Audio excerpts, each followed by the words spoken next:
Merci mon père pour cette présentation. Je remercie également Civitas et toute l'équipe qui ont organisé cette conférence et principalement son président, M. Escada. D'abord parce que ça me fait vraiment plaisir d'être ici parmi vous. J'ai toujours beaucoup de plaisir à donner des conférences. Non pas pour satisfaire mon ego, mais parce que c'est, je crois, la mission que le Seigneur m'a confiée. Je suis aujourd'hui un haut fonctionnaire territorial à la retraite. J'avais prévu quelque chose de tout à fait différent, puisque je suis marin et j'ai beaucoup navigué sur un voilier, un très beau voilier. J'avais prévu de partir naviguer pendant ma retraite, et finalement, le bon Dieu a voulu autre chose pour moi. Et comme je suis devenu obéissant, autant j'étais révolté auparavant quand j'étais franc-maçon, autant je suis obéissant aujourd'hui. Voilà, donc je suis tout à fait content de le servir de la manière qu'il a choisie. Donc très rapidement, ce que je suis n'a pas d'importance, mais ça permet de situer un petit peu à la fois la toute-puissance divine, la possibilité qui nous est donnée à tous d'accepter le don de Dieu, et de montrer comment parfois un parcours semé par le péché peut se transformer dans un parcours, je ne dirais pas un peu plus vertueux, parce que ça serait prétentieux, mais un peu moins entaché. Voilà. Donc effectivement, j'ai passé 24 ans en franc-maçonnerie. J'y suis entré de la manière la plus classique, c'est-à-dire que c'est une personne de mon entourage, puisque vous avez autour de vous des gens dont vous savez ou vous ignorez qu'ils sont francs-maçons, et qui m'a proposé d'entrer en franc-maçonnerie. Ça tombait bien puisqu'il était agent immobilier, que moi j'étais le jeune directeur d'un service de l'urbanisme d'une ville de 60 000 habitants. Bon, je précise quand même à décharge de cet homme-là qu'il ne m'a jamais demandé de service, mais en fait j'ai quitté l'endroit où j'habitais assez rapidement. Peut-être n'en a-t-il pas eu le temps. Il était agent immobilier et avoir un frère directeur de l'urbanisme, ça peut arranger parfois les choses dans le métier. Donc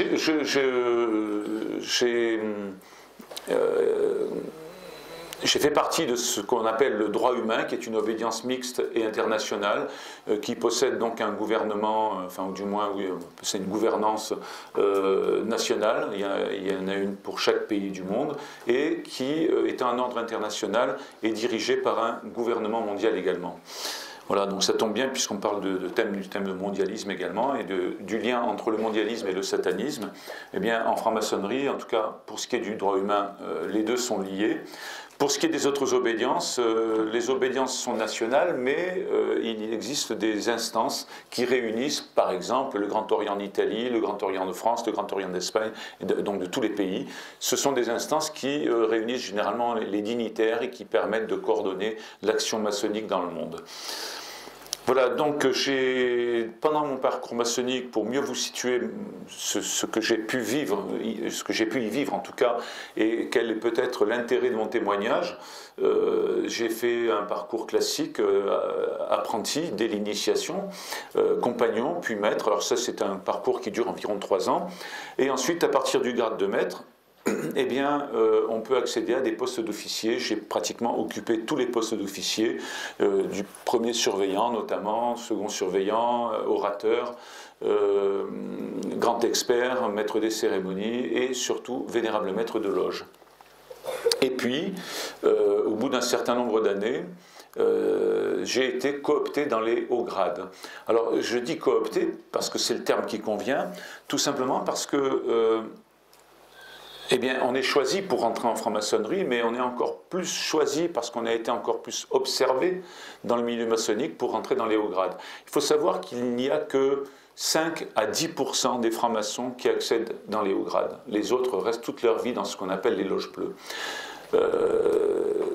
Voilà, donc ce qui m'a permis, parce que j'ai compris qu'il fallait que j'informe sur la nature de la franc-maçonnerie, surtout sur les dangers qu'elle représente, parce qu'elle se présente toujours comme une société de bienfaisance, une société humaniste, soucieuse de défendre les droits de l'homme. Alors, c'est très séduisant au sens biblique, c'est-à-dire que c'est la séduction du serpent, parce que qui n'est pas attaché aux droits de l'homme? Sauf que pour la franc-maçonnerie, on s'aperçoit que les droits de l'homme s'opposent aux droits de Dieu, et que l'homme n'a pas tellement de devoirs, il a surtout une mission à accomplir qui consiste à détruire la création divine.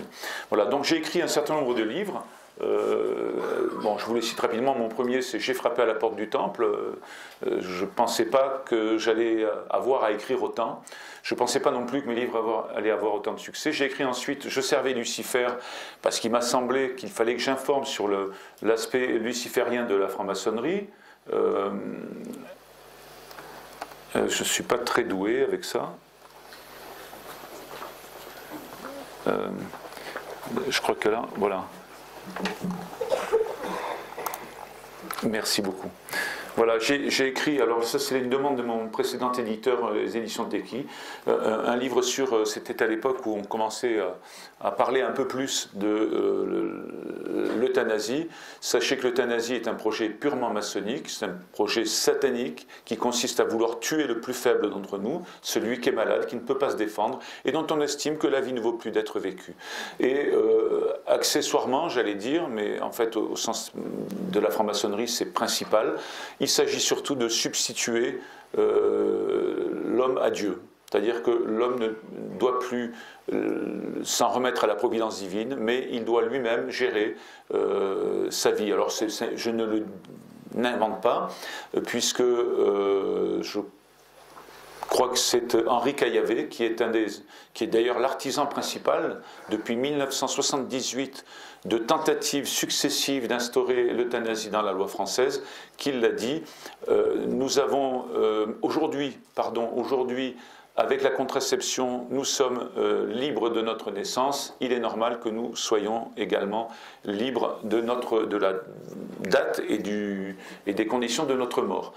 Ensuite, vous avez un grand maître du Grand Orient, dont j'ai oublié le nom, mais on peut retrouver la référence, je l'ai cité dans un de mes livres, qui nous dit « Le Grand Orient milite pour l'individualisme, ce qui justifie le divorce, la contraception, l'avortement et l'euthanasie. » Tout ça est lié, c'est très bien expliqué dans le livre de Pierre Simon, qu'on ne trouve d'ailleurs plus, puisque la franc-maçonnerie a obtenu que ce livre soit retiré, parce que Pierre Simon a commis l'erreur d'être un petit peu trop clair.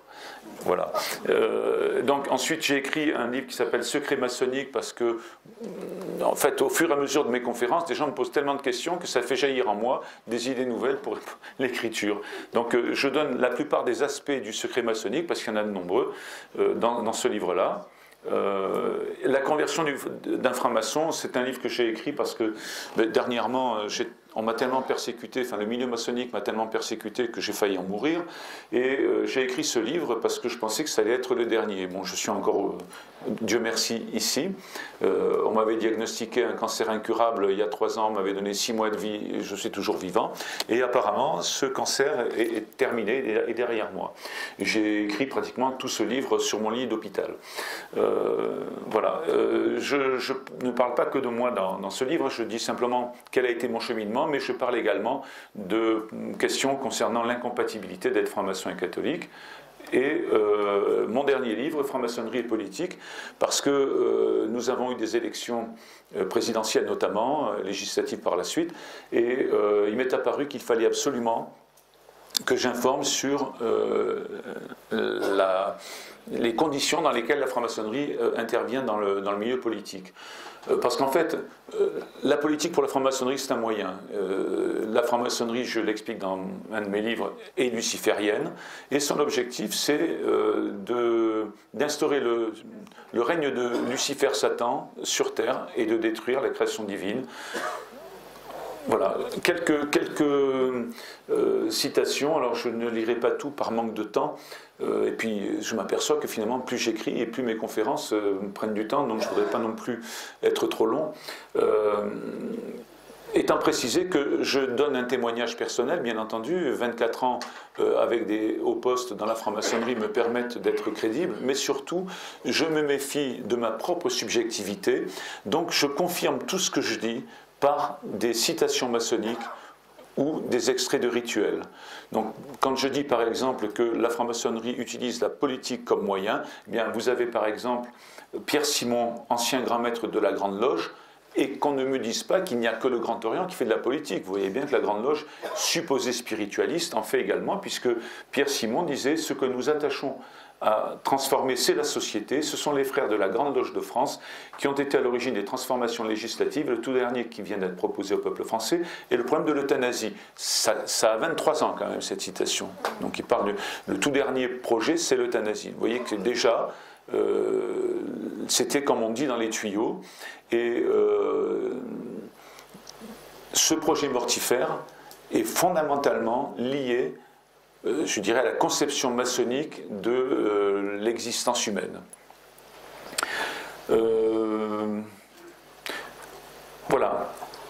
Un autre grand maître, Fred Zeller, qui a été, après avoir été le secrétaire de Trotsky, grand maître du Grand Orient de France, je précise qu'il y a une corrélation assez forte entre les idées maçonniques et les idées d'une certaine gauche, dans le sens où, pour tous les deux, le progrès va apporter le bonheur de l'humanité, qui est l'objectif de la franc-maçonnerie, en tout cas l'objectif avoué, puisque pour la franc-maçonnerie, dès lors que chaque individu sera pleinement libre de faire ce qu'il a envie de faire, détaché de toute morale divine, eh bien, il atteindra au bonheur que la franc-maçonnerie espère.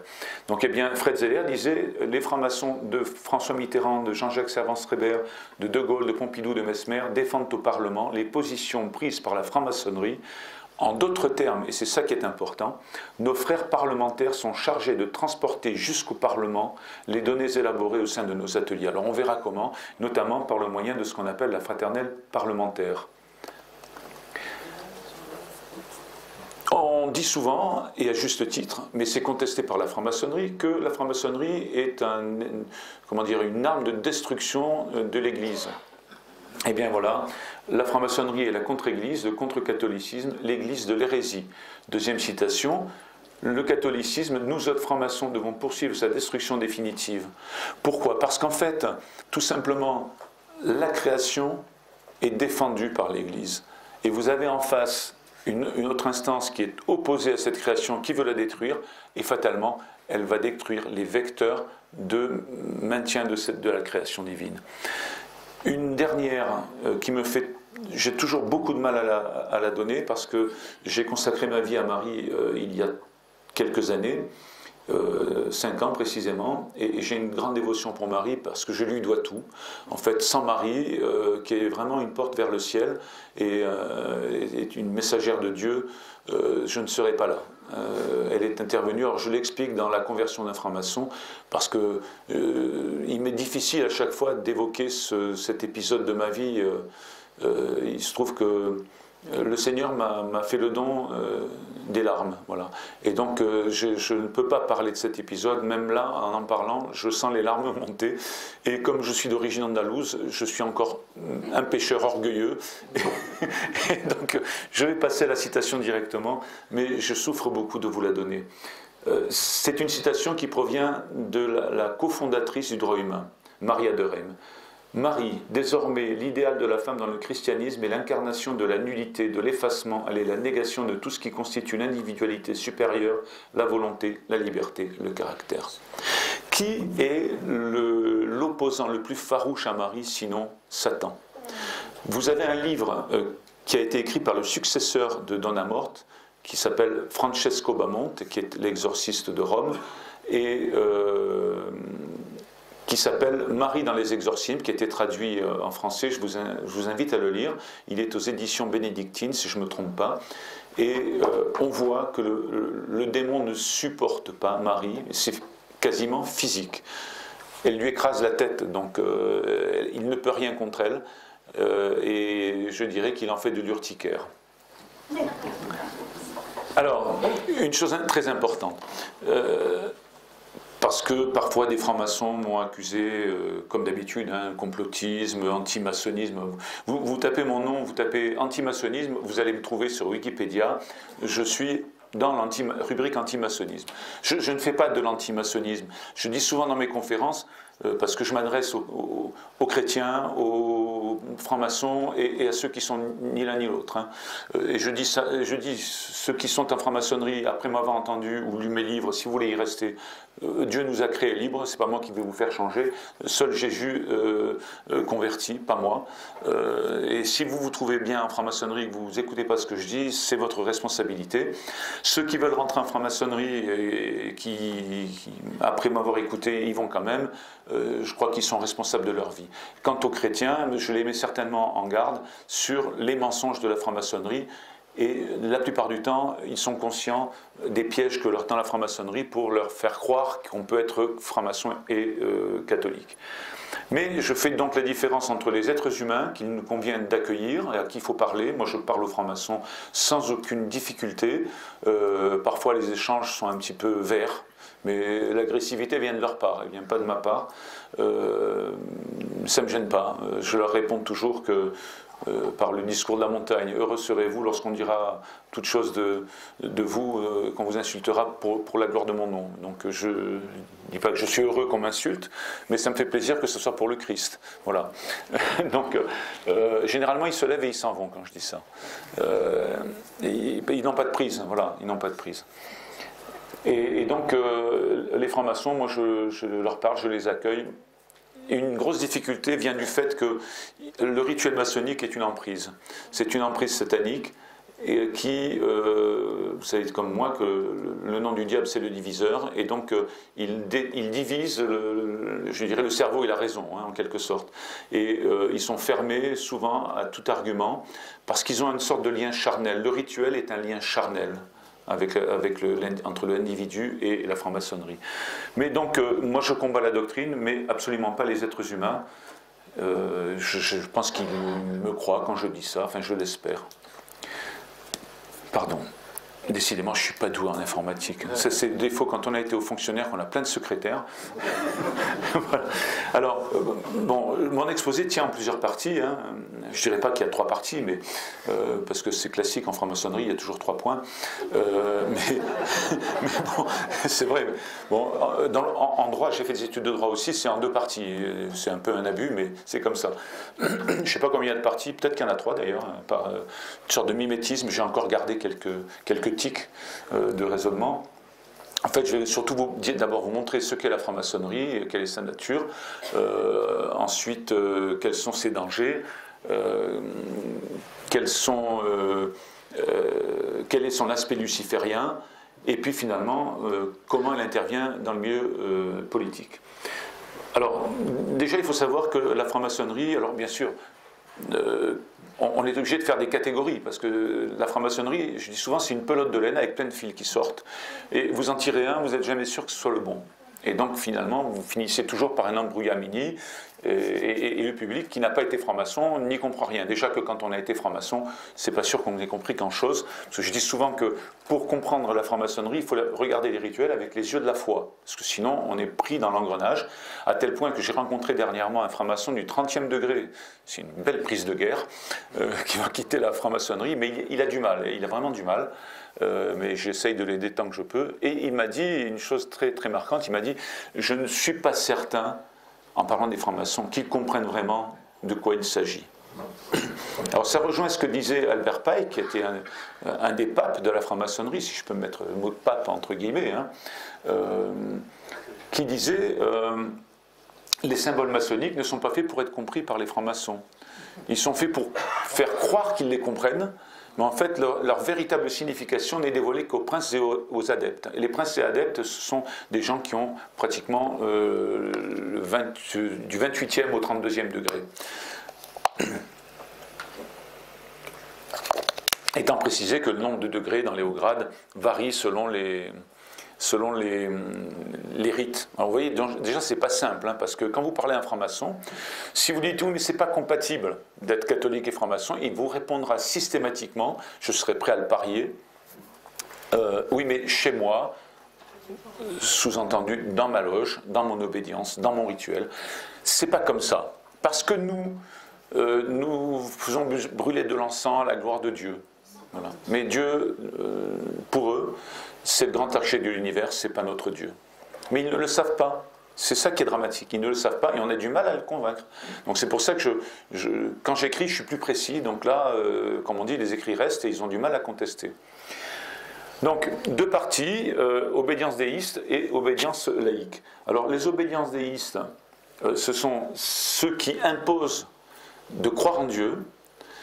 Et si vous déclarez que vous ne croyez pas en Dieu, vous ne pouvez pas entrer dans ces obédiences. Alors, c'est séduisant pour les catholiques, parce qu'on dit qu'il faut croire en Dieu. C'est leur argument. Hein. C'est séduisant. Donc, si je crois en Dieu, je peux rentrer chez eux, donc c'est compatible. Sauf que voilà ce que dit le grand maître Jean-Pierre Servel, grand maître de la Grande Loge nationale française, obédience déiste, type avec la Grande Loge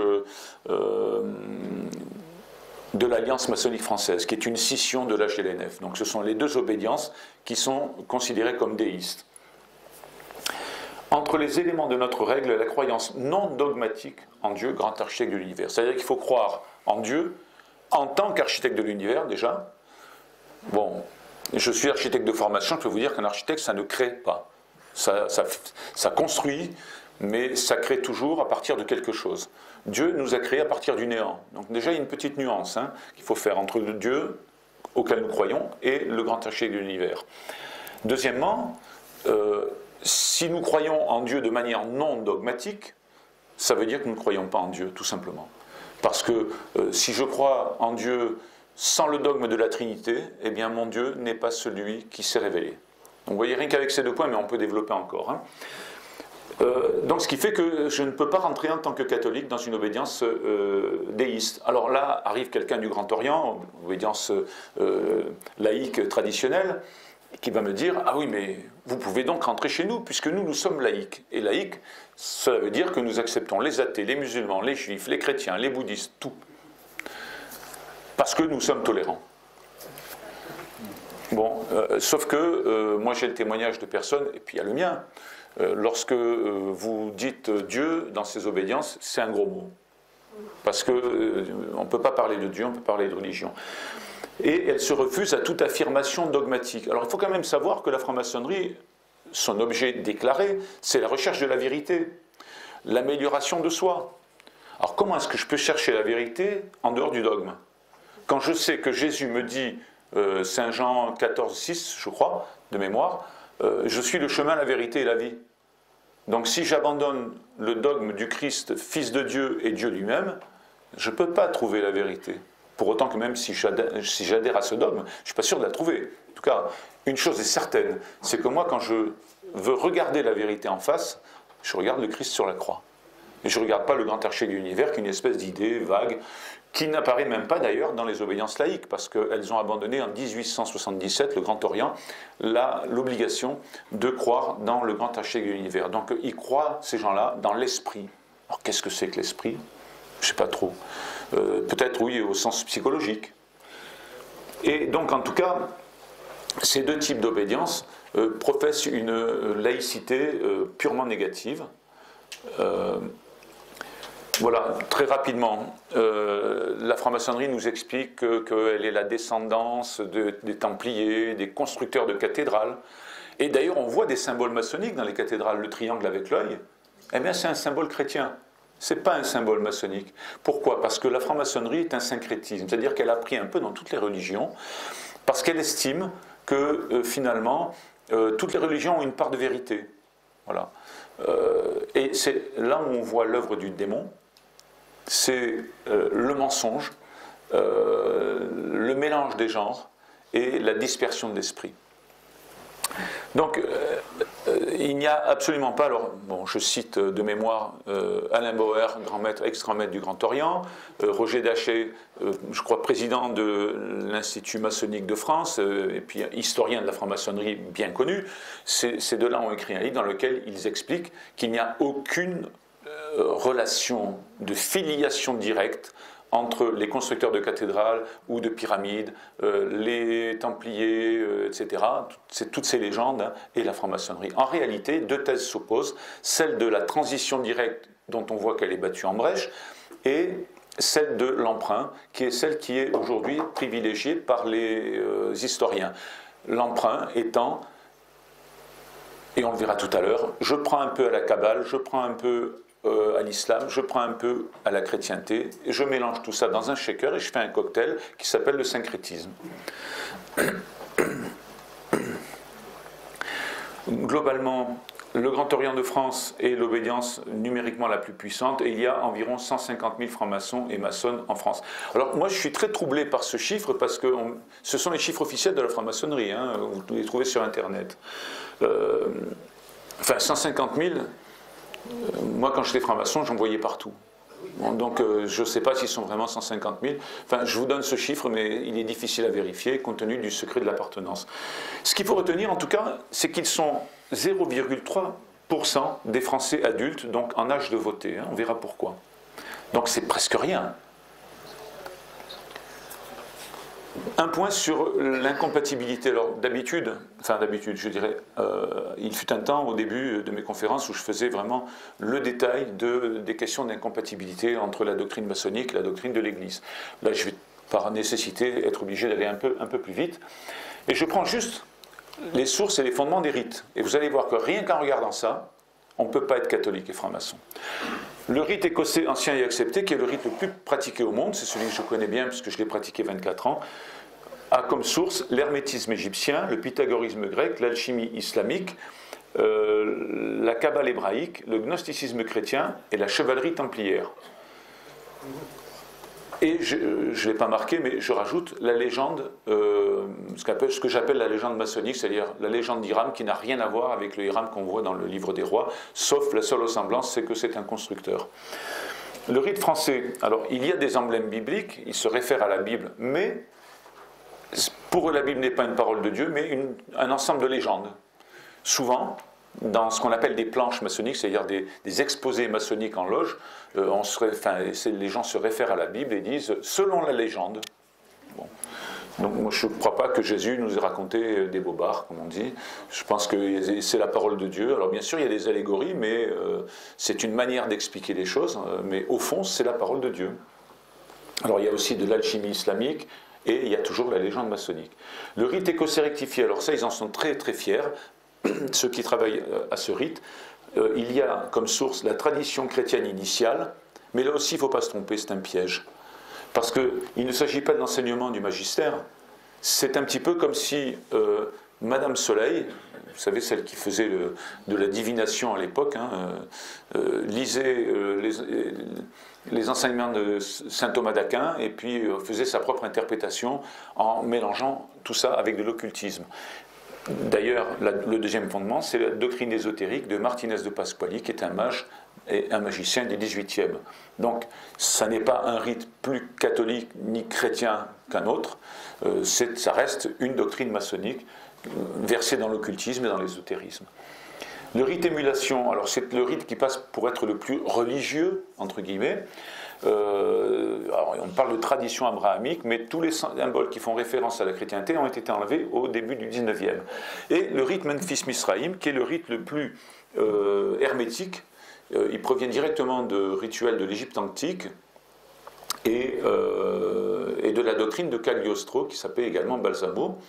Alors, on parlait tout à l'heure de l'importance du sang dans les rituels sataniques. Il faut savoir que lorsque vous rentrez en franc-maçonnerie, vous signez un serment, et là, au rite Memphis-Misraïm, il est signé par le sang. Hein, pour illustrer que les francs-maçons font souvent du satanisme sans le savoir, comme ils font de la Kabbale sans le savoir. Par exemple, là vous avez l'arbre séphirotique, avec Keter la couronne. Alors ce sont les emplacements, ce que j'ai illustré là, ce sont les emplacements des officiers d'une loge.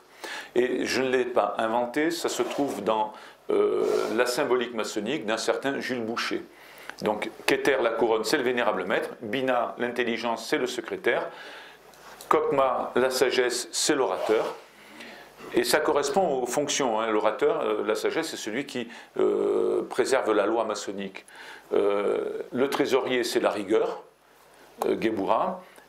Kesed, la grâce, c'est l'hospitalier. Tiferet, la beauté, c'est le maître des cérémonies, puisqu'il y a un formalisme. Hein.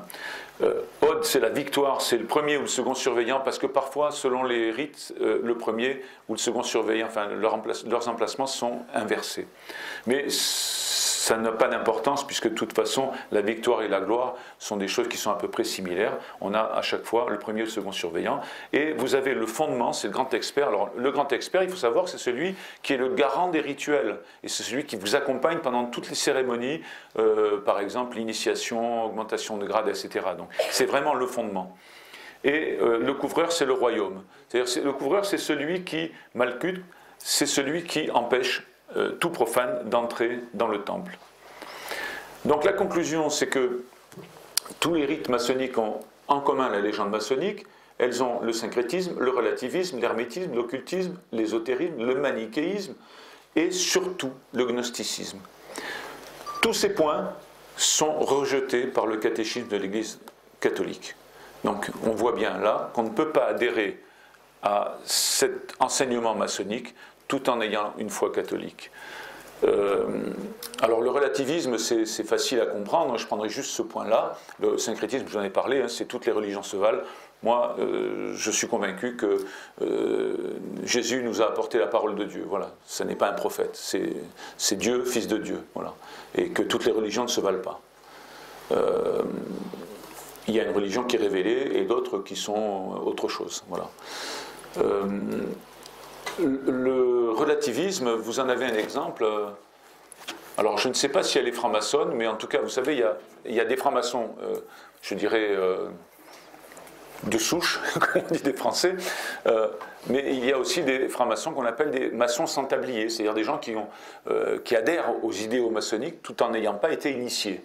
Alors peut-être que Madame Abdul Malak est franc-maçonne sans tablier, ou peut-être l'est-elle véritablement. En tout cas, elle dit quelque chose qui parle bien de ce qu'est le relativisme. Elle explique dans un article, je crois, qui a été publié dans Le Monde, toutes les musiques se valent.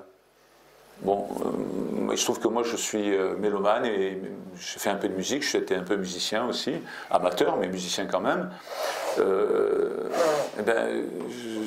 J'ai du mal à dire que une chanson de Maître Gims ou Nick Conrad, hein, des gens qui chantent du rap, soit de même qualité qu'une symphonie de Beethoven, par exemple, ou au niveau du chant, simplement du chant, de la qualité du chant, soit de même niveau que Ruggiero Raimondi. La chanteuse Diams aussi, par exemple, qui chante quelque chose qui s'approche aussi pas seulement du rap, mais qui est une chanteuse un peu particulière. Et quand j'écoute Patricia Janekova, on n'est pas dans le même monde. Voilà. Donc le relativisme, c'est l'absence d'absolu.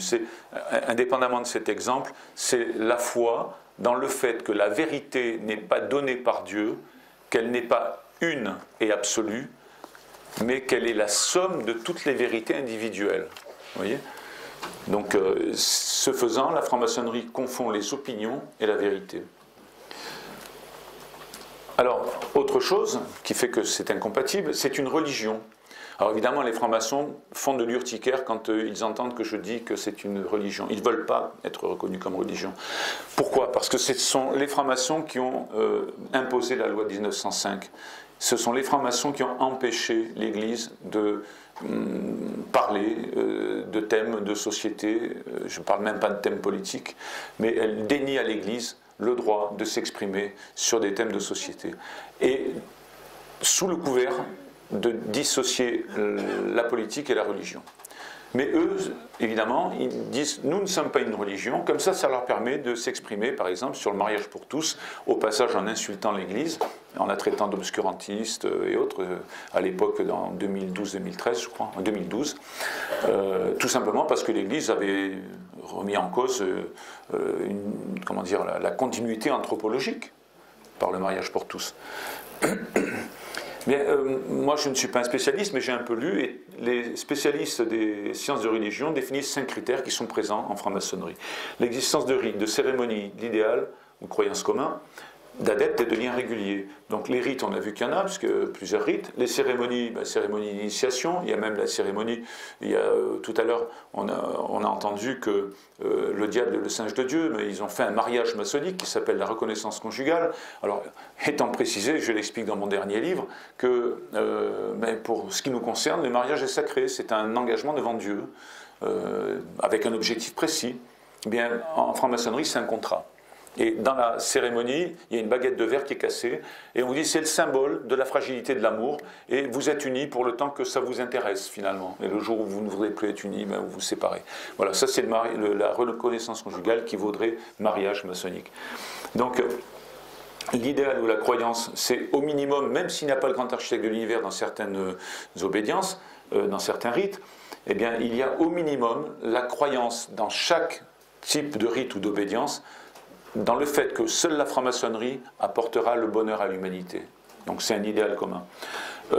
Il y a les adeptes, les francs-maçons, et le lien régulier, puisqu'il y a 2 tenues par mois. Une tenue, c'est une soirée maçonnique, qui sont obligatoires. Alors ça, c'est mon interprétation, mais elle est peut-être farfelue. Eh bien, vous prenez l'article 1er des constitutions d'Anderson, qui sont le socle de la franc-maçonnerie, rédigé par 2 pasteurs. Donc le terme de religion, pour ces gens-là, je crois qu'ils en connaissent la signification. Je cite, « Il est néanmoins considéré désormais de les soumettre, alors les francs-maçons, seulement à cette religion. » Donc ça n'est pas moi qui l'invente, c'est le rédacteur de... Voilà. Et c'est une religion qui a ses propres dogmes. Alors il y a d'abord le dogme de l'adogmatisme, c'est-à-dire que pour aller à la vérité, il faut être adogmatique. Donc ça, c'est un dogme qui ne dit pas son nom. Le dogme d'un Dieu qui est protéiforme, on ne sait pas qui c'est ce grand architecte de l'univers. Alors on vous dit, mais l'intérêt du grand architecte de l'univers, je cite un grand maître de mémoire, le grand maître c'est un peu comme le pape, hein, c'est-à-dire nous avons le chef de l'église, eux ils ont un grand maître par obédience, hein, chef de l'obédience. Eh bien, l'avantage du grand architecte de l'univers, c'est qu'on y met ce qu'on veut. Donc un chrétien peut mettre Dieu, un musulman peut mettre Allah, voilà, bon. Quel est ce Dieu que nous construisons nous-mêmes finalement? Ça n'est pas un Dieu qui s'est révélé.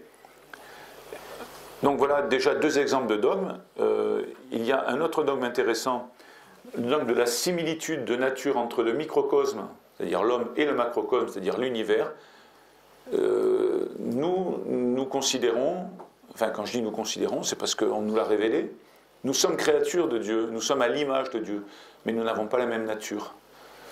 Or, la franc-maçonnerie considère, et c'est le sens d'un terme qu'on connaît dès l'initiation, un terme latin, vitriol, visita interiore terrae, rectificando, invenies occultum lapidem.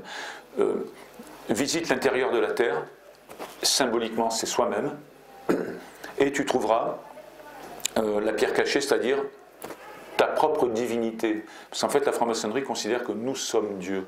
J'ai des exemples que je cite dans mes livres, hein, où il est dit « nous sommes nous-mêmes Dieu ». Et ça, ce sont pour les dogmes que j'ai, enfin quelques-uns, il y en a beaucoup plus, que j'ai identifiés, mais vous avez également 7 vérités gnostiques qui sont posées comme des dogmes, puisqu'on demande aux francs-maçons d'y adhérer. Alors, je crois que c'est au 28e degré que ces vérités apparaissent, donc c'est pas étonnant que les francs-maçons des loges bleues, c'est-à-dire 1er, 2e, 3e degré, n'aient aucune connaissance de tout ça, y compris ceux qui sont dans les hauts grades, mais qui n'ont pas atteint le 28e degré. Et parmi les 7 vérités gnostiques, je vous en cite juste une, parce que je ne vais pas vous citer les 7 par manque de temps, eh bien, une vérité gnostique de la franc-maçonnerie, et là on va rejoindre le satanisme: le mal et la misère sont nécessaires à l'harmonie universelle. Or, pour nous, chrétiens, nous savons très bien que le mal est une calamité et que Jésus l'a vaincu sur la croix. Bon, très rapidement, ça fait depuis 1738 que différents papes ont condamné l'appartenance d'un catholique à la franc-maçonnerie, et le dernier texte officiel, c'est le décret du 26 novembre 1983, rédigé par celui qui était le cardinal Ratzinger, avec Jean-Paul II comme pape, Jean-Paul II a ordonné la publication de ce décret. Les fidèles qui appartiennent aux associations maçonniques sont en état de péché grave et ne peuvent accéder à la Sainte Communion. Alors je précise tout ça simplement parce que nous savons tous qu'en tant que catholiques, nous ne pouvons pas être francs-maçons, mais ça vous permet d'en connaître les raisons plus profondes. Et en tout cas, si vous parlez avec des francs-maçons, il va vous dire, mais c'est parce que l'Église dit que... Non, c'est pas l'Église qui le dit, c'est parce que fondamentalement, les deux doctrines sont opposées. D'ailleurs, la franc-maçonnerie elle-même, mais ces gens qui vous parleront n'ont peut-être même pas connaissance de ce que je vais vous dire.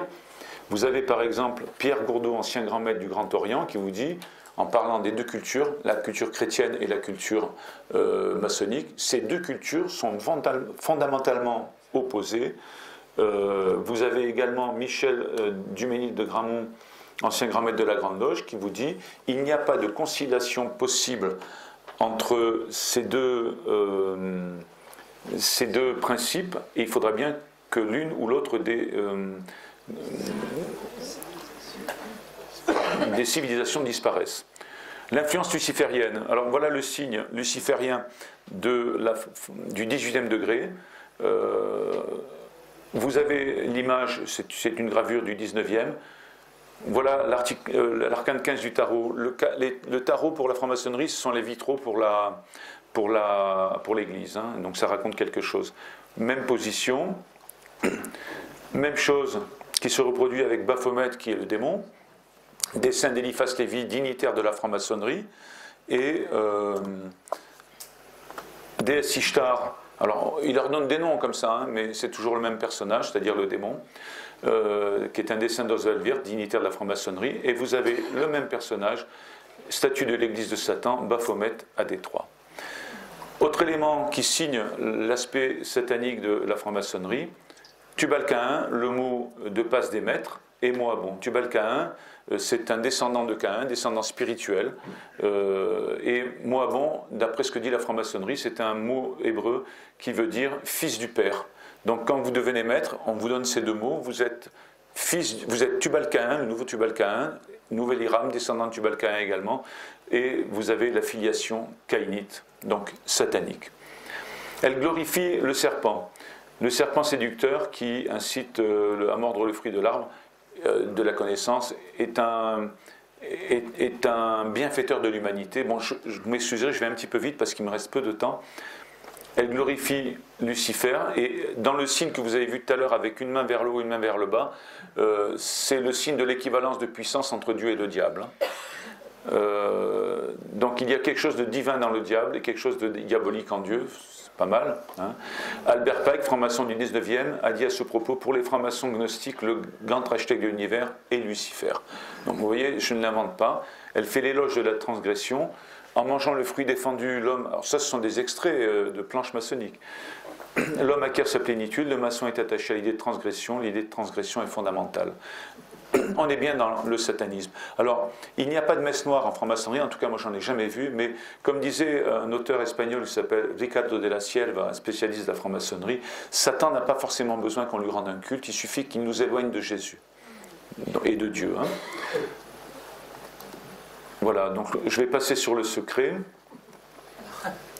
Voilà, dans mon livre, je donne la preuve exprimée par la franc-maçonnerie elle-même que la Révolution française est issue de l'œuvre maçonnique. La Révolution française se caractérise davantage par un mouvement de déchristianisation. En fait, c'est le fonctionnement de la franc-maçonnerie qui a ensuite donné les fondements de notre République actuelle. Voilà. Du siècle des Lumières à nos jours, en passant par la Troisième République, la franc-maçonnerie a marqué l'histoire de notre pays. Louis XVI, sa mort a été actée dans une réunion de francs-maçons en 1785.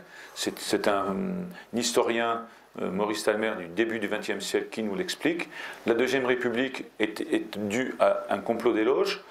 La Troisième République, c'est l'apothéose. Moi, j'ai appelé ça l'apothéose, puisqu'en fait, c'est là où tous les travaux des convents, c'est-à-dire les assemblées générales annuelles de la franc-maçonnerie, donnent lieu à des propositions de loi. ils inventent la laïcité maçonnique qui n'est pas... Alors moi je dis souvent, la maçonnerie n'a pas inventé la laïcité, c'est le Christ. Mais la laïcité inventée par la franc-maçonnerie est une laïcité d'exclusion. Et d'ailleurs, un franc-maçon dignitaire nous dit « La laïcité prônée par les athées, et ceci est vrai pour ceux qui œuvrent en franc-maçonnerie, est un combat contre le Dieu de la religion. » Donc c'est clair. Voilà, les apports de la maçonnerie à la Troisième République, c'est la Déclaration des droits de l'homme et des citoyens. Alors je donne l'interprétation maçonnique de l'affiche des droits de l'homme, de la Déclaration des droits de l'homme de 89 dans mon livre. La crémation. Alors juste un mot sur la crémation, je passerai là-dessus sur le reste, le divorce, le décret Crémieux, tout ça, la suppression des ordres religieux masculins. La crémation, on nous dit, c'est en 1887, c'est pour des motifs d'hygiène. Or, c'est complètement faux, puisque la crémation n'a commencé à rentrer dans les mœurs que vers les années 1980, donc un siècle après. En fait, en réalité, la crémation correspond au rituel du 18e degré de la franc-maçonnerie et de la purification par le feu. Et c'est le feu de l'enfer, bien entendu. Bon, vous avez en 1905 l'affaire des fiches avec Émile Combes. La 4e République, vous avez beaucoup de francs-maçons également à Matignon, Pierre Mendès-France, Égard-Fort, Guy Moleux, Ramadier, etc. Et ils ont créé, alors c'est important, je vais passer là-dessus, ils ont créé, Ramadier et comment s'appelait ce sénateur Caillavet, ont créé la fraternelle parlementaire. Ça, c'est un point très important. Un des présidents de la fraternelle, une fraternelle parlementaire, c'est une réunion secrète de tous les francs-maçons de diverses obédiences, qui sont généralement des élus parlementaires. La fraternelle parlementaire n'est pas en lien avec la franc-maçonnerie, c'est la franc-maçonnerie. Ces gens-là, alors le créateur nous dit il va falloir construire un cheval de Troie. Donc les mots ont un sens. Hein. En 1945, j'ai fondé avec le président du Conseil, Paul Ramadier, la fraternelle parlementaire. L'idée était de pouvoir transformer en loi un certain nombre de nos idées. Je vous ai dit tout à l'heure qu'il y avait environ 0,3% des francs-maçons qui étaient donc des électeurs français. Eh bien, ils sont 35% de députés et de sénateurs à la fraternelle. Donc il y a une petite disproportion quand même qui me fait penser qu'on n'est pas vraiment dans une démocratie représentative. Voilà. Je profite juste d'une toute petite communication avant que M. Serge Abad-Galardo conclue. À 16h30, pour ceux qui n'ont pas eu la messe ce matin, il y a une célébration de la Sainte Messe à la chapelle. Donc ceux qui voudraient assister à la messe, c'est à 16h30 à la grande chapelle dans ce bâtiment-ci. Voilà. Donc je vais conclure très très rapidement parce que j'aimerais bien y assister aussi, par égoïsme. Voilà, les élections présidentielles 2017-2022. Vous trouverez le détail dans mon dernier livre, hein. C'est pas pour le vendre parce que je ne fais pas ça pour l'argent, mais je crois que c'est intéressant de savoir que notre président a été élu grâce à la franc-maçonnerie. Il s'est même créé une fraternelle spécifique dont les créateurs ont été Castaner, Ferrand, Delevoye, tous ces gens qui sont devenus ministres par la suite, hein. C'est des renvois d'ascenseur. Voilà, bon, je donne quelques noms. Notre président est franc-maçon. Alors, c'est pas moi qui le dis. Vous avez Joël Magaldi, grand maître du Grand Orient démocratique d'Italie, qui nous le dit. Et vous avez Serge Moati, qui est un ancien franc-maçon et je pense un très bon journaliste, qui nous explique que l'intronisation de Macron au Louvre, c'était une démarche initiatique. Voilà. Le Vatican a été alerté par l'influence maçonnique effarante de l'entourage d'Emmanuel Macron. Le programme de François Mitterrand a été écrit au Grand Orient de France, c'est Alain Bauer qui le dit. Vincent Payon, la maçonnerie et la religion, l'Église de la République. Et soi-disant, ces gens-là ne font pas de politique, mais ils appellent à voter contre Marine Le Pen en 2017, en 2022. Voilà, bon, je passe sur les secrets. Malheureusement, alors voilà, le dernier point qui est important, c'est que là aussi, on va retrouver une action satanique par ce qu'on appelle la force pensée, c'est-à-dire que c'est une action magique qui permet aux francs-maçons d'agir autrement que par des moyens purement physiques, donc d'agir de manière spirituelle par ce qu'on appelle la chaîne d'union. Donc il y a une photo qui illustre ce qu'est la chaîne d'union. Voilà, ce sont des francs-maçons qui se réunissent à chaque fin de tenue. Et le vénérable maître dirige la chaîne d'union. Je peux vous dire qu'étant vénérable maître, la première fois, et ça s'est reproduit à chaque fois, vous ouvrez et vous fermez la chaîne d'union et vous transmettez une énergie. Et en fait, le vénérable maître fait le lien entre l'occulte et la loge. Hein. Et je peux vous dire, j'ai pris une décharge électrique des pieds à la tête. Et à chaque fois, je l'ai prise. Donc c'est une réalité. Voilà, dernière. Alors, une chose, oui. Voilà, une chose très importante. Et je conclurai là-dessus. L'initiation maçonnique, c'est la négation de l'infusion de l'Esprit Saint par le sacrement du baptême. Là aussi, c'est un aspect purement satanique qui ne dit pas son nom et dont les francs-maçons sont complètement dupes. Au rituel d'initiation, une question qui est donnée par un officier. Pourquoi ce profane demande-t-il à entrer en franc-maçonnerie? La réponse qui est donnée par un autre officier, parce qu'il est libre et de bonne mœurs, qu'il est dans les ténèbres et cherche la lumière. Or, lors de la cérémonie du baptême, le prêtre demande, pour suivre Jésus qui, rejetez-vous Satan qui est l'auteur du mal? Réponse oui. Et là, le prêtre dit, recevez la lumière du Christ, que cet enfant illuminé par le Christ avance dans la vie en enfant de lumière et persévère dans la foi. Ce qui veut dire quoi? Ce qui veut dire que quand vous avez reçu le baptême et que vous êtes dans la lumière du Christ, si vous arrivez devant une loge et que vous dites, je suis dans les ténèbres, c'est que vous refusez cette lumière du Christ. Vous voyez? Voilà. Je vous remercie pour votre attention.